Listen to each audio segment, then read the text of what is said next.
الحمد لله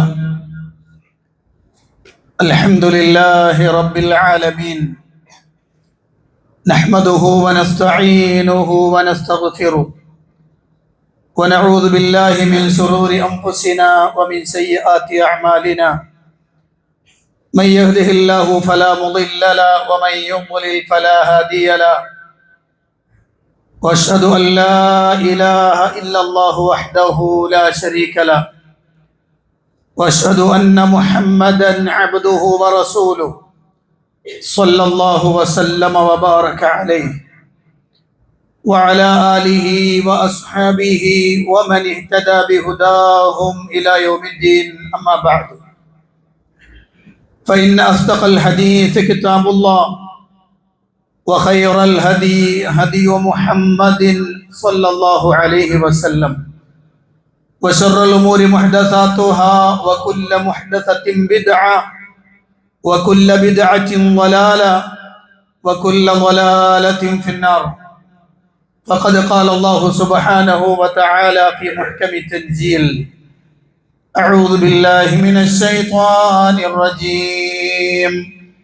يا أيها الناس اتقوا ربكم الذي خلقكم من نفس واحدة وخلق منها زوجها وبث منهما رجالا كثيرا ونساء واتقوا الله الذي تساءلون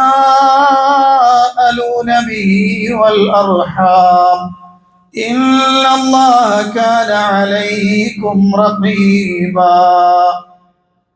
يا أيها الذين آمنوا اتقوا الله وقولوا قولا سديدا يصلح لكم أعمالكم ويغفر لكم ذنوبكم ومن يطع الله ورسوله فقد فاز فوزا عظيما. يا أيها الذين آمنوا اتقوا الله حق تقاته ولا تموتن إلا وأنتم مسلمون. പ്രിയപ്പെട്ട സത്യവിശ്വാസികളെ, വിശ്വാസിനികളെ, അള്ളാഹുവിൻ്റെ കൽപ്പന നിർദ്ദേശങ്ങൾ ജീവിതത്തിൻ്റെ നിഖില മേഖലകളിലും സൂക്ഷിക്കണമെന്ന് എന്നോടെന്ന പോലെ നിങ്ങൾ ഓരോരുത്തരോടും അതർഹിക്കുന്ന പ്രാധാന്യത്തിൽ, ഗൗരവത്തിൽ ഉണർത്തുകയാണ്. നേർമാർഗം എന്നും വിവേകമെന്നും ശരിയായ പന്ഥാവ് എന്നും വിവിധ അർത്ഥങ്ങളിൽ ഉപയോഗിച്ചിട്ടുള്ള റുഷ്ദ് എന്ന ഖുർആനിക വചനത്തെ സംബന്ധിച്ചാണ് കഴിഞ്ഞ ഖുത്ബയിൽ നമ്മൾ മനസ്സിലാക്കിയിട്ടുള്ളത്. അതിൻ്റെ പ്രാധാന്യവും അതിൻ്റെ പ്രത്യേകതയും ഒക്കെ നമ്മൾ കഴിഞ്ഞ ഖുത്ബയിൽ സൂചിപ്പിച്ചിട്ടുണ്ട്. പരിശുദ്ധ ഖുർആനിൽ സൂറത്ത് കഹ്ഫിൽ അത്ഭുതകരമായ 7 യുവാക്കളുമായി ബന്ധപ്പെട്ടുകൊണ്ടുള്ള ചരിത്രം പറയുന്നുണ്ട്. ആ ചരിത്രത്തിൽ ദിഖ്യാനൂസ് എന്നറിയപ്പെടുന്ന ചരിത്രത്തിൽ രേഖപ്പെടുത്തപ്പെട്ട ആ നാട് ഭരിച്ചിരുന്ന രാജാവിൻ്റെ ശിർക്കൻ വിശ്വാസങ്ങളോട് സന്ധിയില്ലാ സമരം പ്രഖ്യാപിച്ച് കൊട്ടാരത്തിൽ ശക്തമായി രാജാവിനെ ചോദ്യം ചെയ്ത് ആ 7 യുവാക്കളുമായി ബന്ധപ്പെട്ട ചരിത്രം പരിശുദ്ധ ഖുർആൻ വിശദീകരിക്കുമ്പോൾ അവർ ഗുഹയിൽ അഭയം പ്രാപിച്ച ആ സന്ദർഭം അത് പരിശുദ്ധ ഖുർആനിൽ അല്ലാഹു സുബ്ഹാനഹു വ തആല നമുക്ക് വിശദീകരിച്ചു തരുന്നുണ്ട്. അങ്ങനെ അവർ അവിടെ ആ ഗുഹയിൽ പ്രവേശിച്ച സമയം, ആ ഗുഹയിൽ പ്രവേശിച്ച സമയവും അതിനുശേഷം അവർ പറഞ്ഞതും ഖുർആൻ അല്ലാഹു പറയുന്നത് ഇത് അവൽ ഫിത്തിയത്തു ഇലൽ കഹ്ഫ്. അങ്ങനെ ആ യുവാക്കൾ ഗുഹയിലേക്ക് ചെന്ന് അഭയം പ്രാപിച്ച സന്ദർഭം ഫഖാലു, എന്നിട്ട് അവർ പറഞ്ഞു, റബ്ബന ആതിന മിൻ ലദുങ്ക റഹ്മതൻ വഹയ്യി ലനാ മിൻ അംരിനാ റശദ. തങ്ങൾ റബ്ബിനോട് അവർ ചോദിക്കുന്ന ചോദ്യം, റബ്ബേ നീ ഞങ്ങളെ സഹായിക്കണം എന്നല്ല, റബ്ബേ നീ ഞങ്ങൾക്ക് ഒരു സൗകര്യം ഒരുക്കി തരണം എന്നല്ല. അവർ അള്ളാഹുവിനോട് ചോദിക്കുന്ന പ്രധാനപ്പെട്ട ചോദ്യം ഖുർആൻ അള്ളാഹു പറയുന്നത്, റബ്ബന ആതിന മിൻ ലദുങ്ക റഹ്മതൻ, ഞങ്ങളുടെ റബ്ബേ ഞങ്ങൾക്ക് നിന്റെ പക്കൽ നിന്ന് കാരുണ്യം നൽകണം. വഹയ്യി ലനാ മിൻ അംരിനാ റശദ, ഞങ്ങളുടെ കാര്യത്തിൽ നീ ഞങ്ങൾക്ക് നേർമാർഗം സജ്ജമാക്കി തരുകയും ചെയ്യണം.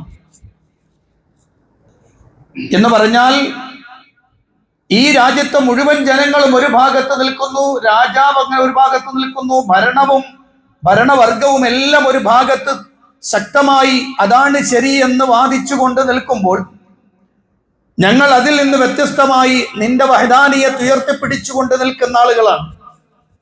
അതുകൊണ്ട് റബ്ബേ ഞങ്ങൾക്ക് ആ വിഷയത്തിൽ നിന്റെ ഭാഗത്തു നിന്നൊരു നേർമാർഗം വേണം, ഞങ്ങൾക്കതിൽ അടിയുറച്ച് നിൽക്കാനുള്ള ഇസ്തിഖാമത്ത് വേണം, ഞങ്ങൾക്ക് ആ വിഷയത്തിലുള്ള ഹിദായത്ത് വേണം, ഞങ്ങൾക്കത് വ്യക്തമായി മനസ്സിലാകാവുന്ന രൂപത്തിൽ നീ ഞങ്ങൾക്കത് തരണം അല്ലാഹ്, സജ്ജമാക്കി തരണം എന്ന് കഹ്ഫിൽ ഗുഹയിൽ അഭയം പ്രാപിച്ച ആളുകൾ പ്രാർത്ഥിച്ചു എന്ന് പരിശുദ്ധ ഖുർആൻ. എന്ന് പറഞ്ഞാൽ ഒരു വിശ്വാസിയെ സംബന്ധിച്ചിടത്തോളം അവന്റെ ജീവിതത്തിൽ അവൻ ഉണ്ടാവേണ്ട പ്രധാനപ്പെട്ട ഒന്നാണ് റുഷ്ദ് എന്ന് പറയുന്നത് എന്നാണ്. ഏത് കാര്യത്തിലും അള്ളാഹുവേ എനിക്ക് നീ റുഷ്ദ് തരണം. അള്ളാഹുവിന്റെ പ്രവാചകൻ സല്ലല്ലാഹു അലൈഹി വസല്ലം, ആ പ്രവാചകന്റെ പ്രാർത്ഥന, നബി സല്ലല്ലാഹു അലൈഹി വസല്ലം പ്രാർത്ഥിക്കാൻ ആവശ്യപ്പെടുന്ന ഒരു വാചകമുണ്ട്. മഹാനായ ഇമ്രാൻ ബിൻ ഹുസൈൻ റളിയല്ലാഹു അൻഹു നിവേദനം ചെയ്യുന്നു, സുനനുൽ കുബ്രയിൽ കാണാം. ഇമ്രാൻ ബിൻ ഹുസൈൻ റളിയല്ലാഹു അൻഹു പറയാണ്, അദ്ദേഹത്തിന്റെ പിതാവിൽ നിന്ന് റിപ്പോർട്ട് ചെയ്യാണ്, തന്റെ പിതാവ് ഇസ്ലാം സ്വീകരിച്ച് അള്ളാഹുവിന്റെ റസൂലിന്റെ അടുത്തെത്തി ഇസ്ലാം സ്വീകരിച്ചു. ആ സന്ദർഭത്തിൽ അള്ളാഹുവിന്റെ റസൂൽ സല്ലല്ലാഹു അലൈഹി വസല്ലം ഇമ്രാൻ ബിൻ ഹുസൈൻ റളിയല്ലാഹു അൻഹുവിനോട്, അഥവാ അദ്ദേഹത്തിന്റെ പിതാവിനോട് പറയുന്ന വാക്ക്, ഖുൽ, നീ പറയണം, അല്ലാഹുമ്മ ഖിനി ശർറ നഫ്സി വഅൽഹിംനി റുഷ്ദ അംരി. ഇസ്ലാമിലേക്ക് കടന്നു വന്ന ആളോട് നബി സല്ലല്ലാഹു അലൈഹി വസല്ലം പറയാണ്, നീ പ്രാർത്ഥിക്കണം. എന്താ പ്രാർത്ഥിക്കേണ്ടത്? അല്ലാഹുമ്മ ഖിനി ശർറ നഫ്സി, അല്ലാഹുവേ എന്റെ നഫ്സിൽ നിന്നുണ്ടാകുന്ന ശർറ്, ഉപദ്രവം, ആ തിന്മ, അതിൽ നിന്ന് ഞാൻ നിന്നോട് രക്ഷ തേടുകയാണ്, നീ എന്നെ സംരക്ഷിക്കണം അല്ലാഹ്. രണ്ടാമത്തെ വാചകം, അൽഹിംനി റുഷ്ദ അംരി, അല്ലാഹുവേ എന്റെ കാര്യത്തിൽ നേർമാർഗത്തെ നീ എനിക്ക് തോന്നിപ്പിച്ചു തരികയും വേണം. അത് വിശ്വാസ മേഖലയിലാണെങ്കിലും കർമ്മമേഖലയിലാണെങ്കിലും ഇടപാടിലാണെങ്കിലും ഏത് ഭാഗത്തും എനിക്ക് നീ റുഷ്ദ് തോന്നിപ്പിച്ചു തരണേ അല്ലാഹ്. ആ വിഷയത്തിലുള്ള കൃത്യമായ നിലപാടും സ്ഥിരതയും അതുപോലെ വിവേകത്തോടുള്ള പെരുമാറാനുള്ള അവസ്ഥയും ഒക്കെ നീ എനിക്ക് തരണം എന്ന് അള്ളാഹുവിനോട് ചോദിക്കണം എന്ന് നബി സല്ലല്ലാഹു അലൈഹി വസല്ലം ഇമ്രാൻ ബിൻ ഹുസൈൻ റളിയല്ലാഹു അൻഹുവിന്റെ പിതാവിനോട് പറയണം. രണ്ടാമത്തെ ഒരു കാര്യം കൂടി ചേർത്ത് വെക്കാം. പരിശുദ്ധ ഖുർആൻ സൂറത്ത് കഹ്ഫിൽ തന്നെ മഹാനായ മൂസ അലൈഹിസ്സലാത്തു വസ്സലാമുമായി ബന്ധപ്പെട്ട വിശാലമായ ഒരു സഞ്ചാര കഥ പറയുന്നുണ്ട്. അവിടെ മൂസാ നബിയും ഖിദ്ർ അലൈഹിസ്സലാത്തു വസ്സലാമും കൂടിയുള്ള സഞ്ചാരമാണ് സൂചിപ്പിക്കുന്നത്. അത് പിന്നീട് ഒരിക്കൽ വിശദീകരിക്കും. ഇവിടെ മൂസ അലൈഹിസ്സലാത്തു വസ്സലാമിനോട് അള്ളാഹു പറയുന്നുണ്ട്, മൂസ, നീ എന്റെ അടിമകളിൽപ്പെട്ട ഒരാളുണ്ട് മജ്മഉൽ ബഹ്റൈൻ, അവിടെ ചെന്നിട്ട് അദ്ദേഹത്തെ കാണണം, അദ്ദേഹവുമായി നീ സഹവസിക്കണം, അദ്ദേഹത്തിന്റെ അടുത്ത് നിന്ന് ചില പാഠങ്ങൾ നീ പഠിക്കണം എന്ന് അല്ലാഹു സുബ്ഹാനഹു വ തആല പറഞ്ഞേൽപ്പിക്കുന്ന പ്രകാരം മൂസാ അലൈഹിസ്സലാത്തു വസ്സലാം പോകുന്നുണ്ട് അവിടെ.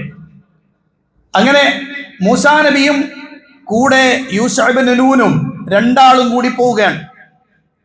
അങ്ങനെ അവിടെ എത്തുമ്പോൾ അവർ രണ്ടാളും കണ്ട ആളെ കുറിച്ച് ഖുർആൻ പറയുന്നുണ്ട്, ഫവജദാ അബ്ദൻ മിൻ ഇബാദിനാ ആതൈനാഹു റഹ്മതൻ മിൻ ഇൻദിനാ വഅല്ലംനാഹു മിൻ ലദുന്നാ ലദുന്നാ ഇൽമാ.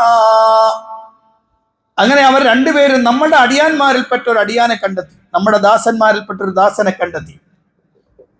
ആ ദാസന്റെ പ്രത്യേകത ആതൈനാഹു റഹ്മത്തൻ മിൻ ഇൻദിനാ, നമ്മളുടെ പക്കൽ നിന്നുള്ള ഒരു മഹത്തായ കാരുണ്യം നാം അദ്ദേഹത്തിന് നൽകിയിട്ടുണ്ട്. മാത്രമല്ല വഅല്ലംനാഹു മിൻ ലദുന്നാ ഇൽമാ, നമ്മുടെ അടുക്കൽ നിന്ന് തന്നെ ഒരു പ്രത്യേക ജ്ഞാനം നാം അദ്ദേഹത്തിന് പഠിപ്പിച്ചു കൊടുത്തിട്ടുണ്ട്. ഒരു പ്രത്യേക ജ്ഞാനം മൂസ നബിക്ക് ഇല്ലാത്ത ചില വിജ്ഞാനങ്ങൾ അദ്ദേഹത്തിന് നൽകിയിട്ടുണ്ടെന്ന് ഖുർആൻ പറയാം. അങ്ങനെ മൂസ അലൈഹി സ്വലാത്തു വസ്സലാം അവിടെ എത്തി. എന്നിട്ട് മൂസ നബി അദ്ദേഹത്തോട് ചോദിക്കുന്ന ചോദ്യം എന്താണ്? മൂസ നബി അദ്ദേഹത്തെ തുടർന്ന് പിന്തുടരാൻ, കൂടെ പോകാൻ ആവശ്യപ്പെടുമ്പോൾ ചോദിക്കുന്നത് ഖുർആൻ പറയാം, ഖാല ലഹു മൂസ ഹൽ അത്തബിഉക അലാ അൻ തുഅല്ലിമനി മിമ്മാ ഉല്ലിംത റുഷ്ദാ. ഖാല ലഹു മൂസ, മൂസ അലൈഹിസ്സലാം അദ്ദേഹത്തോട് പറഞ്ഞു, ഹൽ അത്തബിഉക അലാ അൻ തുഅല്ലിമനി മിമ്മാ ഉല്ലിംത റുഷ്ദാ, സന്മാർഗ ജ്ഞാനമായി അങ്ങേക്ക് പഠിപ്പിക്കപ്പെട്ടതിൽ നിന്ന് അങ്ങെനിക്ക് പഠിപ്പിച്ചു തരിക എന്ന ആ നിശ്ചയത്തോടെ ഞാൻ അങ്ങയെ തുടർന്നോട്ടെ എന്ന് മൂസ അലൈഹി സ്വലാത്തു വസ്സലാം. മൂസാ നബി അദ്ദേഹത്തോട് ചോദിക്കുന്ന ഇൽമ് റുഷ്ദിന്റെ ഇൽമാൻ എന്ന് പറഞ്ഞാൽ ആ വിഷയത്തിലാണ് എല്ലാം അടങ്ങിയിട്ടുള്ളത്. ഞാൻ കഴിഞ്ഞ ഖുതുബയിൽ പറഞ്ഞതുപോലെ ആ 4 അർത്ഥതലങ്ങളെയും ചേർത്ത് വെക്കുമ്പോൾ റുഷ്ദ് വളരെ പ്രധാനപ്പെട്ടതാണ്. അതുകൊണ്ടാണ് മൂസ അലൈഹി സ്വലാത്തു വസ്സലാം അള്ളാഹുവിന്റെ കൽപ്പന പ്രകാരം ഖദർ അലൈഹി സ്വലാത്തു വസ്സലാമിന്റെ അടുത്ത് എത്തുമ്പോൾ ചോദിക്കുന്നത്, മില്ലതും നിന്റെ അടുത്തുനിന്ന് എനിക്ക് എന്ത് വേണം? ഇൽമു വേണം. ഏത് ഇൽമ്? റുഷ്ദിന്റെ ഇൽമു വേണം. അങ്ങനെ ഒരു നേർമാറിയ ജ്ഞാനം നിങ്ങൾ എനിക്ക് പഠിപ്പിച്ചു തരണം എന്ന് മൂസ അലൈഹി സ്വലാത്തു വസ്സലാം പറഞ്ഞു എന്ന് പരിശുദ്ധ ഖുർആനിൽ അല്ലാഹു സുബ്ഹാനഹു വ തആല പഠിപ്പിക്കുകയാണ്. ഇനി ഈ കാര്യങ്ങളിലൊക്കെ നമ്മൾ കാണുന്നു വിവിധ തരങ്ങളായ അർത്ഥതലങ്ങളിൽ ഖുർആൻ ഇത് ഉപയോഗിച്ചു. മാത്രമല്ല ഏറ്റവും പ്രധാനപ്പെട്ട വിജ്ഞാനമായ റുഷ്ദിനെ ഖുർആൻ പഠിപ്പിക്കുന്നു. എങ്കിൽ ഈ റുഷ്ദ് നേടിയെടുക്കുന്ന ആളുകളുടെ ക്വാളിറ്റി എന്തായിരിക്കും? ഈ റുഷ്ദ് ഉണ്ടോ ഇല്ലേന്ന് നമുക്ക് തിരിച്ചറിയണമല്ലോ. എനിക്ക് റുഷ്ദ് ഉണ്ടോ ഇല്ലേ, അതിലെ ഏറ്റവും പ്രധാനപ്പെട്ട ഭാഗം എന്നിലുണ്ടോ ഇല്ലേ ഞാൻ തിരിച്ചറിയണമല്ലോ. അതിനെന്ത് വേണം? അതിന് പരിശുദ്ധ ഖുർആനിൽ അല്ലാഹു സുബ്ഹാനഹു വ തആല വളരെ വ്യക്തമായി വിശദീകരിച്ചു തന്നൊരായത്തുണ്ട്. സൂറത്തു ഹുജറാത്തിന്റെ 7-ാമത്തെ വചനം അല്ലാഹു പറയാൻ, വഅലമൂ അന്ന ഫീകും റസൂലല്ലാഹ് ലൗ യുതീഉകും ഫീ കതീരിൻ മിനൽ അംരി ലഅനിത്തും ولكن الله حبب إليكم الإيمان وزينه في قلوبكم وكره إليكم الكفر والفسوق والعصيان أولئك هم الراشدون. الله بن القرآن الله بريان, വഅലമൂ നിങ്ങൾ അറിയണം, അന്ന ഫീകും റസൂലല്ലാഹ് നിങ്ങളുടെ കൂട്ടത്തിൽ ഒരു അല്ലാഹുവിന്റെ ദൂതനുണ്ടെന്ന് നിങ്ങൾ അറിയണം. ലൗ യുതീഉകും ഫീ കതീരിൻ മിനൽ അംരി ലഅനിത്തും, പല കാര്യങ്ങളിലും അദ്ദേഹം നിങ്ങളെ അനുസരിച്ചിരുന്നുവെങ്കിൽ നിങ്ങൾ വിഷമിച്ചു പോകുമായിരുന്നു. അതൊരു വേറൊരു വിഷയമാണ്. നിങ്ങളുടെ പ്രധാനപ്പെട്ട നിങ്ങളുടെ കാര്യങ്ങളിൽ, നിങ്ങളുടെ ആഗ്രഹങ്ങളിലൊക്കെ അദ്ദേഹം നിങ്ങളെ അങ്ങോട്ടനുസരിക്കായിരുന്നെങ്കിൽ നിങ്ങൾക്ക് അതൊരു വലിയ പ്രയാസമാകും, നിങ്ങൾ വിഷമിച്ചു പോകുമായിരുന്നു. ഇനി പറയാൻ പോകുന്ന വാചകം, വലാകിന്നല്ലാഹ ഹബ്ബബ ഇലൈക്കുമുൽ ഈമാന വസയ്യനഹു ഫീ ഖുലൂബിക്കും, എങ്കിലും സത്യവിശ്വാസത്തെ അള്ളാഹു നിങ്ങൾക്ക് ഇഷ്ടമാക്കി തരുകയും നിങ്ങളുടെ ഹൃദയങ്ങളിൽ അതിനെ അലങ്കാരമാക്കി തരുകയും ചെയ്തു. ശ്രദ്ധിച്ചോളാം, ആരാണ് റാഷിദ്? ഞാൻ റഷീദാണോ, എന്നിൽ റുഷ്ദുണ്ടോ എന്നറിയാനുള്ള കൃത്യമായ അളവുകോലാണ് അള്ളാഹു പറയുന്നത്. അള്ളാഹു പറയാണ്, ഹബ്ബബ ഇലൈക്കുമുൽ ഈമാന വസയ്യനഹു ഫീ ഖുലൂബിക്കും, എൻ്റെ ഹൃദയത്തിൽ ഈമാൻ എനിക്കിഷ്ടമാവുകയും അതൊരു നല്ല അലങ്കാരമായി എനിക്ക് അനുഭവപ്പെടുകയും ചെയ്യുന്നുണ്ടോ ഇല്ലേ? ഒന്ന്. അടുത്ത വാക്ക് അല്ലാഹു പറയുന്നു, വകറഹ ഇലൈകുമുൽ കുഫ്ര വൽ ഫുസൂഖ വൽ ഇസ്യാൻ. അല്ലാഹു നിങ്ങൾക്ക് വെറുപ്പാക്കി തന്നിരിക്കുന്നു. നിങ്ങൾക്ക് വെറുപ്പാക്കി എന്തിനെ? അൽ കുഫ്ര, അവിശ്വാസത്തെ, വൽ ഫുസൂഖ, ദുർനടപ്പിനെ, വൽ ഇസ്യാന, അനുസരണക്കേടിനെ. ഈ മൂന്നും അല്ലാഹു നിങ്ങൾക്ക് വെറുപ്പാക്കി തരുകയും ചെയ്തു. എന്നിട്ട് അല്ലാഹു പറഞ്ഞു, ഉലൈക ഹുമുർ റാഷിദൂൻ, അവരാണ് റാഷിദുകൾ. അവരാണ് റാഷിദുകൾ. വലിയ ഗൗരവത്തിൽ കാണേണ്ടുന്ന ഒരു ആയത്താണിത്. അള്ളാഹുവിന്റെ ഖുർആൻ പറഞ്ഞ ഈ വാചകത്തെ നമുക്ക് ഇങ്ങനെ വിശദീകരിക്കാം. യഥാർത്ഥമായ വിശ്വാസം എന്ന് പറയുന്നത് 3 ഘടകങ്ങളാണ്. യഥാർത്ഥ വിശ്വാസം എന്ന് പറയുന്നത് 3 ഘടകങ്ങളാണ്. ആ 3 ഘടകങ്ങൾ ഉൾക്കൊള്ളുമ്പോഴാണ് യഥാർത്ഥ വിശ്വാസമാവുക. അത്തരം യഥാർത്ഥ വിശ്വാസിയാണ് റഷീദാവുക. അതിൽ ഒന്നാമത്തെ എന്താണ്? തസ്ദീഖും ബിൽ ഖൽബ്. തസ്ദീഖും ബിൽ ഖൽബ്, ഹൃദയത്തിൽ അംഗീകരിക്കുക. തസ്ദീഖും ബിൽ ഖൽബ്, മനസ്സുകൊണ്ടുള്ള അംഗീകാരം. മനസ്സുകൊണ്ട് ആ വിഷയത്തെ പൂർണ്ണമായും വിശ്വസിക്കുക, അംഗീകരിക്കുക, വാസ്തവമാക്കുക. 2, വഇഖറാറും ബിൽ ലിസാൻ, തന്റെ വിശ്വാസത്തെ നാവ് കൊണ്ട് പ്രഖ്യാപിക്കുക. 3, വഅമലുൻ ബിൽ അർക്കാൻ, ആ വിശ്വാസം പ്രകടമാക്കുന്ന പ്രവർത്തനങ്ങൾ തന്നിലൂടെ ഉണ്ടാവുക. ഈ 3 ഘടകങ്ങൾ ചേരുമ്പോഴാണ് യഥാർത്ഥ വിശ്വാസമാകുക. തസ്ദീഖും ബിൽ ഖൽബ്, 2, ഇഖറാറും ബിൽ ലിസാൻ, 3, അമലുൻ ബിൽ അർക്കാൻ. ഈ 3 കാര്യങ്ങൾ ഒരുമിച്ച് ചേരുമ്പോഴാണ് യഥാർത്ഥ വിശ്വാസമാകുക. എന്ന് പറഞ്ഞാൽ എന്റെ വിശ്വാസത്തെ എന്റെ ഖൽബിൽ ഞാൻ അടിയുറപ്പിച്ചു വെക്കണം, അത് പൂർണ്ണമായും അംഗീകരിക്കണം. അപ്പൊ പുതിയത് എന്തെങ്കിലും കേൾക്കുമ്പോഴേക്ക് ഇളകൂല. ആരെങ്കിലും എവിടെങ്കിലും എന്തെങ്കിലുമൊക്കെ പറയുന്നത് കേൾക്കുമ്പോഴേക്കും അവന്റെ ഖൽബിൽ ഇളക്കം വരൂല. കാരണം അവന്റെ ഈമാൻ അത്ര സുദൃഢമാണ്. 2, അവന്റെ പ്രഖ്യാപനം, നാവ് കൊണ്ടുള്ള പ്രഖ്യാപനം ഉണ്ടാവണം. തന്റെ ഖൽബിലുള്ള വിശ്വാസത്തെ പ്രഖ്യാപിക്കാൻ അവന് കഴിയണം. അതാണ് ആദർശ പ്രഖ്യാപനം എന്ന് പറയുന്നത്. അതാരുടെ മുന്നിലും പറയാനുള്ള ചങ്കൂറ്റം ഉണ്ടാവണം. അതാരുടെ മുന്നിലും പറയാനുള്ള ധൈര്യവും നേടിയെടുക്കണം. അതാണ് 2. 3, താൻ വിശ്വസിച്ച വിശ്വാസത്തെ പ്രകടമാക്കുന്ന തരത്തിലുള്ള പ്രവർത്തനം ഉണ്ടാവണം. ഇതിന്റെ 3ന്റെയും ഓപ്പോസിറ്റ് സൈഡാണ് അൽ കുഫർ, അൽ ഫുസൂഖ്, അൽ ഇസ്യാൻ. ഒന്ന് കുഫർ, മറ്റൊന്ന് ഫുസൂഖ്, ദുർനടപ്പ്, 3 ഇസ്യാൻ, അനുസരണക്കേട്. ഈ 3 കാര്യങ്ങൾ ഒരു മനുഷ്യനിൽ വന്നു പോയിട്ടുണ്ടെങ്കിൽ അയാൾ ഒരിക്കലും റാഷിദാവുകയില്ല. ഒരിക്കലും റഷീദാവുകയില്ല. പരിശുദ്ധ ഖുർആൻ അല്ലാഹു സുബ്ഹാനഹു വ തആല പറഞ്ഞ വാക്കാണത്. തിന്മകളോട് രാജിയാകുന്നവൻ റഷീദല്ല, ശിർക്കിനോട് രാജിയാകുന്നവൻ റഷീദല്ല, തോന്നിയാസങ്ങളോട് രാജിയാകുന്നവൻ റഷീദല്ല. ഖുർആനിന്റെ സൂറത്ത് ഹജ്ജില് ഒരു പ്രയോഗമുണ്ട്, ഹുനഫാഅ ലില്ലാഹി ഗൈറ മുശ്രിക്കീന ബിഹി. ഹുനഫാഅ ലില്ലാഹി ഗൈറ മുശ്രിക്കീന ബിഹി. ഈ ആയത്ത് വിശദീകരിക്കും പണ്ഡിതന്മാർ പറയുന്നത് കാണാം, അഥവാ തഫ്സീറുകളിൽ പണ്ഡിതന്മാർ വിശദീകരിച്ചത് കാണാം. മക്കയിലെ മുശ്രിക്കുകൾ ഹജ്ജ് ചെയ്തിരുന്നു. അവർ ഹജ്ജ് ചെയ്തിരുന്നു. ആ ഹജ്ജ് ചെയ്തിരുന്ന ആളുകളെ അല്ലാഹു സുബ്ഹാനഹു വ തആല പറയാണ്, നിങ്ങൾ അങ്ങനെ ഹജ്ജ് ചെയ്തിട്ട് കാര്യമില്ല.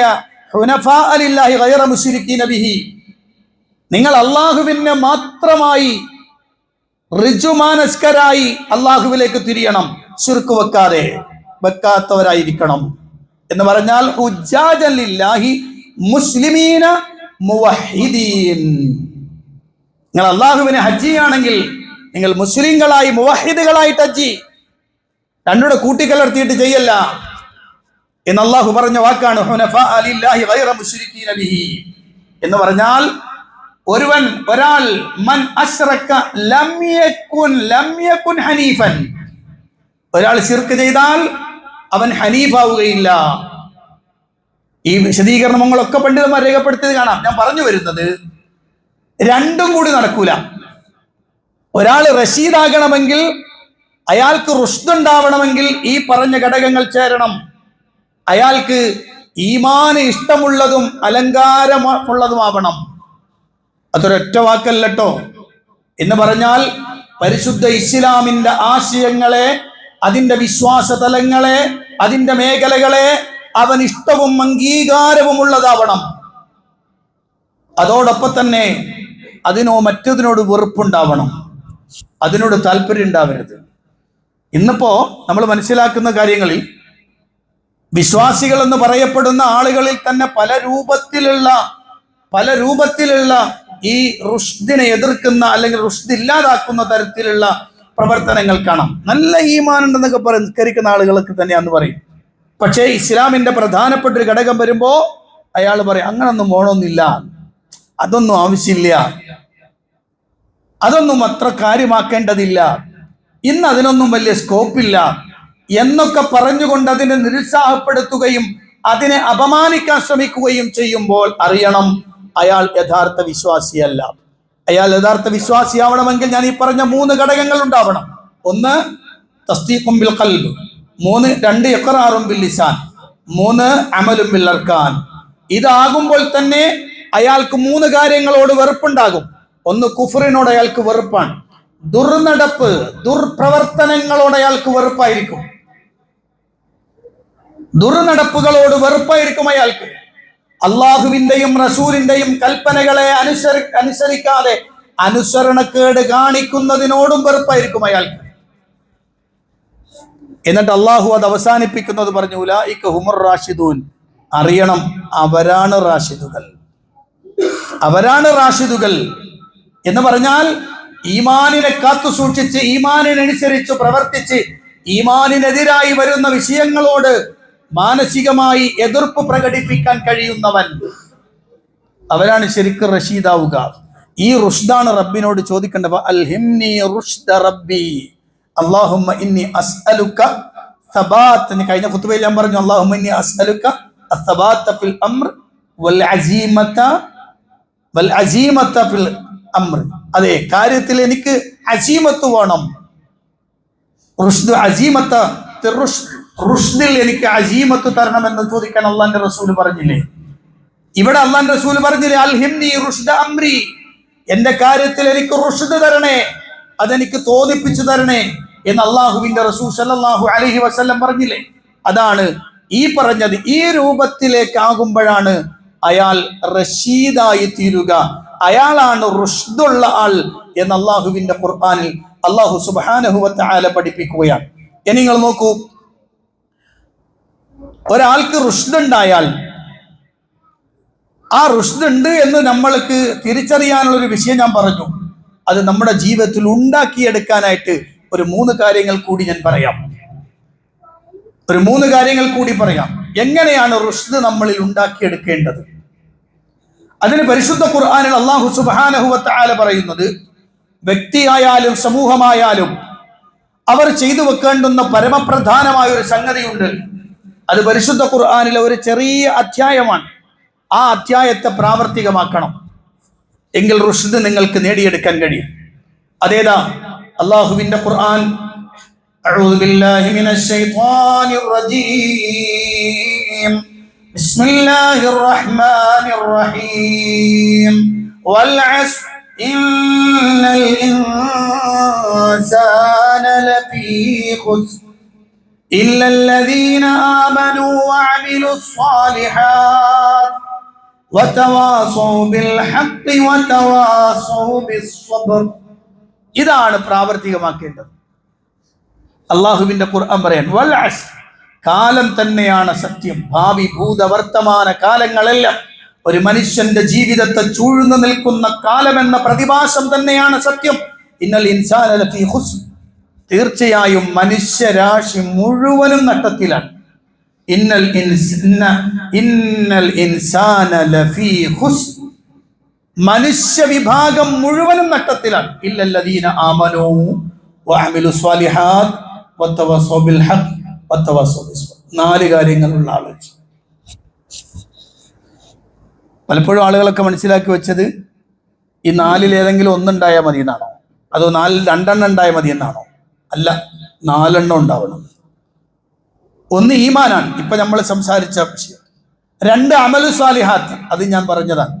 3-മത്തത് വതവസ്സൗ ബിൽ ഹഖ് വതവസ്സൗ ബിസ്സബ്ർ, അത് ദഅവത്താണ്. അള്ളാഹുവിന്റെ മാർഗത്തിലേക്കുള്ള താനറിഞ്ഞ സത്യം വിളിച്ചു പറയാനുള്ള തന്റെ ഇടവും ആ വിഷയത്തിൽ വരുന്ന ഏത് പ്രയാസത്തെയും ക്ഷമിക്കാനുള്ള ആ വസിയത്തും അതുണ്ടാവണം. മിക്കവാറും മുസ്ലിങ്ങളായ ആളുകളൊക്കെ വല്ലാത്ത ചിലർ ബേജാറിലൊക്കെ പോവാണ്. SIR ഇങ്ങനെ തുടങ്ങിയ മുതൽ ഒരു ബേജാറാണ്. എങ്ങനെയാണ് ഇത് ഉണ്ടാകുക? നമ്മൾ പുറത്താകുമോ അകത്താകുമോ, ഇനി ഓല് സ്വീകരിക്കൂലേ? ഒരു കാര്യം ചേർത്ത് വെച്ചോളിട്ടാ, ബീഹാറിൽ നിന്ന് അവർ വെട്ടാൻ തീരുമാനിച്ചിരുന്ന ആളുകളെ കോല് വെട്ടിയിരിക്കുന്നത്. ഓൽക്ക് കയ്യിൽ, അവരുടെ കയ്യിൽ ഇവർക്ക് ഐഡന്റിറ്റി തെളിയിക്കുന്നതോ അവർ ഇന്ന ആളാണെന്ന് തെളിയിക്കുന്ന ഒരു രേഖയും ഇല്ലാത്തത് കൊണ്ടല്ല, രേഖയൊക്കെ ഉണ്ടായിട്ടുമുണ്ട്, രേഖയൊക്കെ ഉണ്ടായിരുന്നു. പക്ഷെ എന്നിട്ടും അവർ വെട്ടപ്പെട്ടു എങ്കിൽ ഇന്ന് വളരെ ഗൗരവത്തോടു കൂടി നമ്മൾ കാണേണ്ടുന്ന ഒരു കാര്യമാണത്. ഈ രാജ്യത്തെ തന്റെ ഇഷ്ടത്തിനനുസരിച്ച് കൊണ്ടുപോകാൻ ഒരു പാർട്ടിയും അതിന്റെ നേതാക്കളും കിണഞ്ഞു ശ്രമിക്കാൻ തുടങ്ങിയിട്ട് 100 കൊല്ലായി. ആ 100 കൊല്ലത്തിന്റെ പര്യവസാനത്തിലേക്ക് എത്തുമ്പോൾ ഇന്ത്യ എന്ന റിപ്പബ്ലിക് രാജ്യത്തെ ഒരു മതാധിഷ്ഠിത രാജ്യമാക്കി മാറ്റണമെന്നും അവിടെയുള്ള ബാക്കിയുള്ളവരെല്ലാം പഴയ കാലത്തെ തമ്പ്രാക്കന്മാരുടെ കീഴിലുണ്ടായിരുന്ന ആളുകളെ പോലെ ഒമ്രാന്ന് പറഞ്ഞു നിൽക്കുന്ന ഒരു ഗതിയിലേക്ക് എത്തിക്കണം എന്ന പ്രത്യേകമായ ലക്ഷ്യത്തെ മുന്നിൽ വെച്ചുകൊണ്ട് പ്രവർത്തിക്കുമ്പോൾ സ്വാഭാവികമായും വിശ്വാസികളായ നമ്മെ സംബന്ധിച്ചിടത്തോളം നമ്മൾക്കൊരു ബേജാറുണ്ടാകുന്നുണ്ട്. എന്തേ, ഇത് നമ്മളെ ഉന്നം വെച്ച് തന്നെയാണല്ലോ, നമ്മൾ എന്താ സംഭവിക്കാം? ഒരു ബേജാറും വേണ്ട. നമ്മളെ ഏൽപ്പിച്ച പണി അങ്ങ് ചെയ്താൽ മതി. നമ്മളെ ഏൽപ്പിച്ച പണിയെടുക്കാം. ഒരു ഏകഛത്രാധിപതിയും ഒരു തരത്തിലും ഒരു രാജ്യത്തെയും അടിച്ചമർത്തി ഭരിച്ചുകൊണ്ടിരുന്ന ഒരു ഏകഛത്രാധിപതിക്കും കൂടുതൽ കാലം മുന്നോട്ട് പോകാനുള്ള അവസരം ഉണ്ടായിട്ടില്ല എന്ന് മനുഷ്യരാശിയുടെ ചരിത്രത്തിൽ നിന്ന് പഠിക്കേണ്ട പാഠാണത്. അത് നമ്മൾ പഠിച്ചു വെക്കേണ്ടുന്ന പാഠമാണ്. ഒരാൾക്കും അങ്ങനെ എല്ലാത്തിനെയും അടിച്ചമർത്തിക്കൊണ്ടങ്ങ് വളർന്നു പോകാമെന്ന് വിചാരിക്കേണ്ടതില്ല. എല്ലാത്തിനും ഒരു അന്ത്യമുണ്ടാകും. ക്ഷമയോടെ, സഹനത്തോടെ, അതിലുപരി വിശ്വസിച്ച വിശ്വാസത്തിൽ അടിയുറച്ചു നിന്ന് ആര് പേര് വെട്ടിയാലും എന്റെ റബ്ബിന്റെ പേര് വെട്ടാതിരുന്നാൽ മതി എന്ന ഏറ്റവും പ്രധാനപ്പെട്ട ഈമാന് നെഞ്ചകത്ത് സൂക്ഷിച്ചുകൊണ്ട് നിന്നാൽ ഒരാൾക്കൊരു ചുക്കും ചെയ്യാൻ കഴിയില്ല. ചെയ്യേണ്ട പണിയെടുത്തോളി, ചേർക്കേണ്ടതൊക്കെ ചേർക്കണം, ബാക്കി റബ്ബിലേക്ക് ഏൽപ്പിച്ചു കൊടുക്കണം. അവിടെയാണ് ഞാൻ ഈ പറഞ്ഞു വരുന്ന വാചകം. ഇത് പറയാനുള്ള കെൽപ്പ് വിശ്വാസികൾക്ക് നഷ്ടപ്പെട്ടു തുടങ്ങിയിരിക്കുന്നു. ഇത് പറയാൻ വിശ്വാസികൾ ഭയപ്പെട്ടു തുടങ്ങിയിരിക്കുന്നു.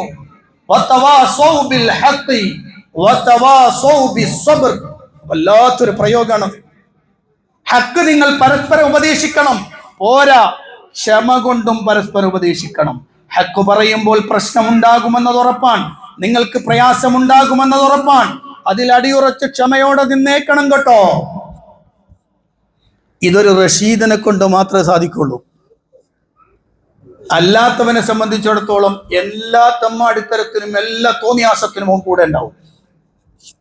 മഹാനായ ലൂത്ത് അലൈഹിസ്സലാത്തു വസ്സലാം, ലൂത്ത് നബി തന്റെ ജനതയോട് വിളിച്ചു ചോദ്യം, അലൈസ മിൻകും റജുലുൻ റഷീദ്, അലൈസ മിൻകും റജുലുൻ റഷീദ്, നിങ്ങളുടെ കൂട്ടത്തിൽ കാര്യങ്ങളെ കൃത്യമായി വിലയിരുത്തുന്ന, മനസ്സിലാക്കുന്ന, നേർമാർഗം പ്രാപിച്ച, സത്യമറിയുന്ന, യാഥാർത്ഥ്യമറിയുന്ന, ധർമ്മബോധമുള്ള, സദാചാരബോധമുള്ള ഒരുത്തനും നിങ്ങളുടെ കൂടെ ഇല്ലടോ എന്ന് മഹാനായ ലൂത്ത് അലൈഹിസ്സലാത്തു വസ്സലാം ചോദിച്ച ചോദ്യമുണ്ട്. പ്രിയപ്പെട്ടവരെ, വിശ്വാസി സമൂഹം നമ്മൾ പറയുന്നു, അതെ, ഞങ്ങളെല്ലാം റഷീദുകളാണ്. അലൈസ മിൻകും റജുലുൻ റഷീദ്, അതെ, നഅം, ഞങ്ങൾ ആരെന്നറിയുമോ? ഞങ്ങൾ റാഷിദുകളാണ്. അള്ളാഹുവിന്റെ ഖുർആൻ പഠിപ്പിച്ച ആ ആശയത്തെ അങ്ങനെ തന്നെ ജീവിതത്തിൽ പകർത്തി പ്രഖ്യാപിക്കുന്നവരാണ് ഞങ്ങൾ. ഇത് അള്ളാഹുവിന്റെ ഖുർആൻ പഠിപ്പിക്കുകയാണ്. അപ്പൊ പ്രിയപ്പെട്ടവരെ, ഇതൊരു പ്രധാനപ്പെട്ട കാര്യമാണ്. ജീവിതത്തിന്റെ ഏതു മേഖലയും തന്റേടത്തോടെ എഴുന്നേറ്റ് നിൽക്കുന്നവൻ, തന്റെ വിശ്വാസത്തെയും ആചാരത്തെയും അനുഷ്ഠാനത്തെയും ചേർത്ത് പിടിച്ച് ഉറപ്പോടെ എഴുന്നേറ്റ് നിൽക്കാൻ കഴിയുന്നവന്റെ പേരാണ് റഷീദ് എന്ന്. അതാണ് അള്ളാഹു പറഞ്ഞത്, നിങ്ങൾ ഉണ്ടാക്കിയെടുക്കണം എന്ന് അള്ളാഹുവിന്റെ ഖുർആൻ. അതിന്റെ തൗഫീഖ് റബ്ബ് തരും കേട്ടോ എന്ന് അള്ളാഹു പറഞ്ഞു. അള്ളാഹു അനുഗ്രഹിക്കുമാറാവട്ടെ.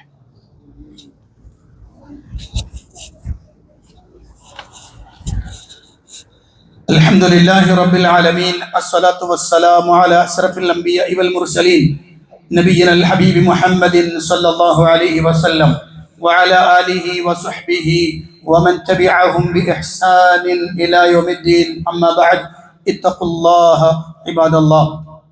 പ്രിയപ്പെട്ട സത്യവിശ്വാസികളെ, വിശ്വാസിനികളെ, അള്ളാഹുവിന്റെ കൽപ്പനാ നിർദ്ദേശങ്ങൾക്കനുസരിച്ച് ജീവിക്കണമെന്ന് ഒരിക്കൽ കൂടി എന്നോടും നിങ്ങളോടും ഉണർത്തുകയാണ്. വിശ്വാസി സമൂഹത്തെ സംബന്ധിച്ചിടത്തോളം വളരെ പ്രധാനപ്പെട്ട ഒരു വാചകവുമായി, ഒരു പദവുമായി ബന്ധപ്പെട്ട ചർച്ചയാണ് നമ്മളിപ്പോൾ മനസ്സിലാക്കിക്കൊണ്ടിരിക്കുന്നത്. ഇൻഷാ അല്ലാഹ് ഇതിന്റെ ബാക്കി അടുത്ത ഖുതുബയിൽ വിശദീകരിക്കാം. ഇന്നത് വിശദീകരിച്ച് തീർക്കാൻ നമുക്ക് സാധ്യമല്ല. പ്രിയപ്പെട്ടവരെ, കേരളത്തിന്റെ നവോത്ഥാന ചരിത്രം പരിശോധിക്കുമ്പോൾ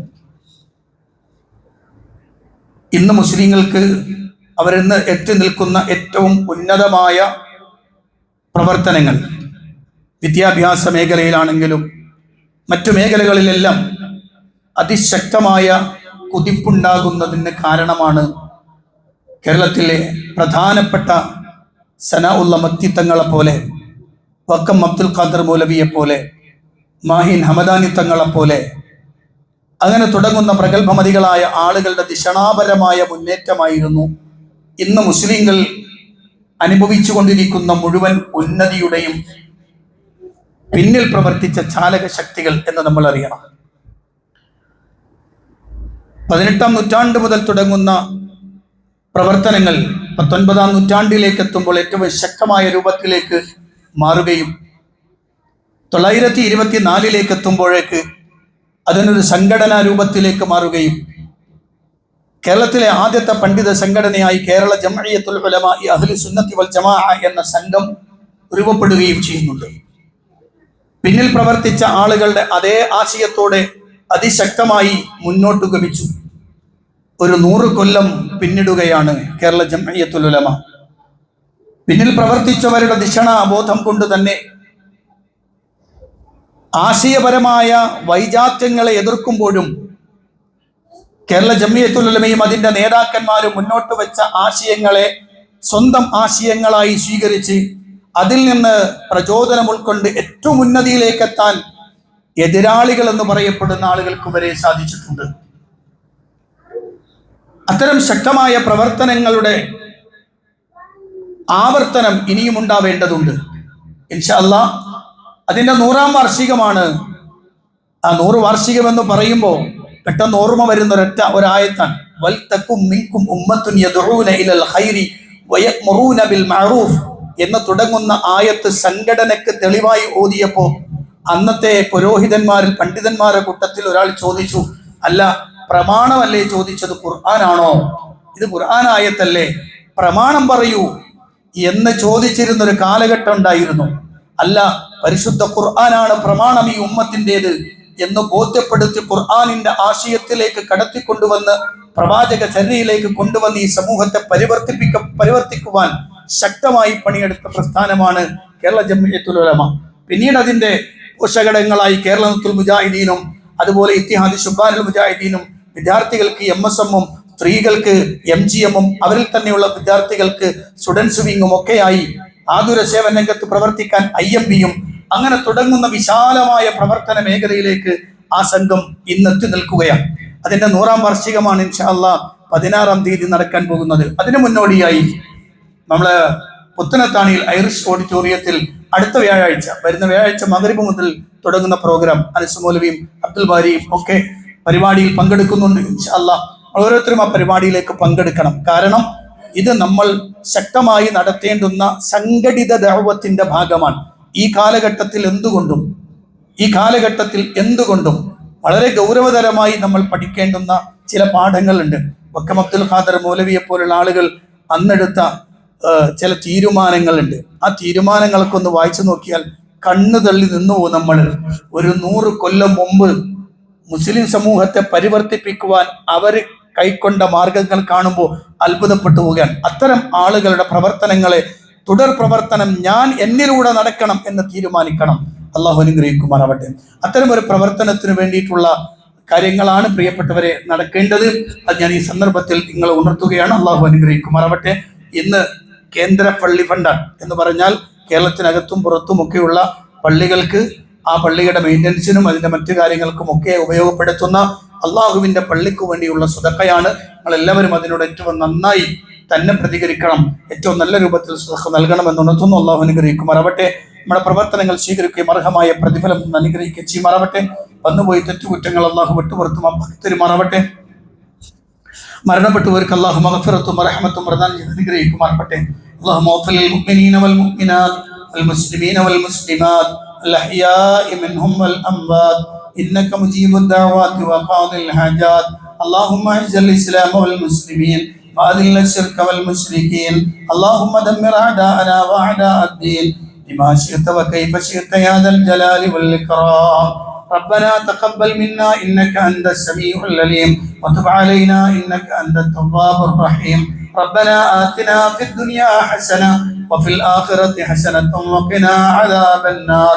آمين برحمتك يا أرحم الراحمين والحمد لله رب العالمين.